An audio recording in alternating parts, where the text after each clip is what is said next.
क्या आप भी कंफ्यूज हो कि आपके बर्थ चार्ट में 9th हाउस पावरफुल है 11th हाउस? अगर ऐसा है तो ये रील आपके लिए है। कुछ लोगों का मानना है कि 9th हाउस पावरफुल होता है क्योंकि वो भाग्य का घर है। कुछ लोगों का मानना है कि हमारा 11th हाउस पावरफुल होता है क्योंकि वो हमारा लाभ का घर है। बट एक्चुअली में होता क्या है, जब भी लाभ की महादशा, अंतरदशा, पंचदशा आती है, फॉर एग्जाम्पल आपका एकादश जिस भी भाव में बैठा है, तो वो अपनी महादशा में, अंतरदशा में, प्रति अंतरदशा में अपने उस भाव की वृद्धि करता है। प्लस वो खुद अपने 11वें यानी कि 11वें भाव की भी वृद्धि करता है और उस घर में जो भी प्लैनेट बैठा हो वो उसकी भी वृद्धि करेगा। But when it comes to 9th house यानी कि नवम, जिस स्थान में भी गया हो, जिस भाव में गया हो, वो उस स्थान की वृद्धि करता है, परंतु वो नवम की करे यह जरूरी नहीं है। नवम भाव में जो प्लैनेट बैठा होगा वो ही उस स्थान की रिजल्ट करेगा, यही उसके लिए मैंडेटरी होता है। अब फॉर एग्जाम्पल अगर नवम भाव में कोई प्लैनेट हो ही ना, तब क्या?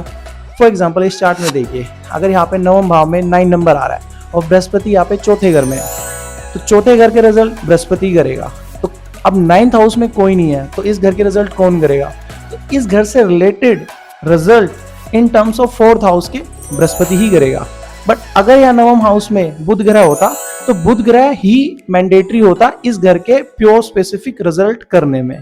तो एकादश इसके केस में क्या होता है, वो जिस भाव में बैठा है उसकी भी वृद्धि करता है, प्लस उसके खुद के स्थान में जो ग्रह बैठा है उस स्थान की भी वृद्धि करता है। तो एकादश इसका ये बेनिफिट ज्यादा है। तो इस कलयुग में लोग एकादश स्थान को ज्यादा इंपॉर्टेंस देते हैं।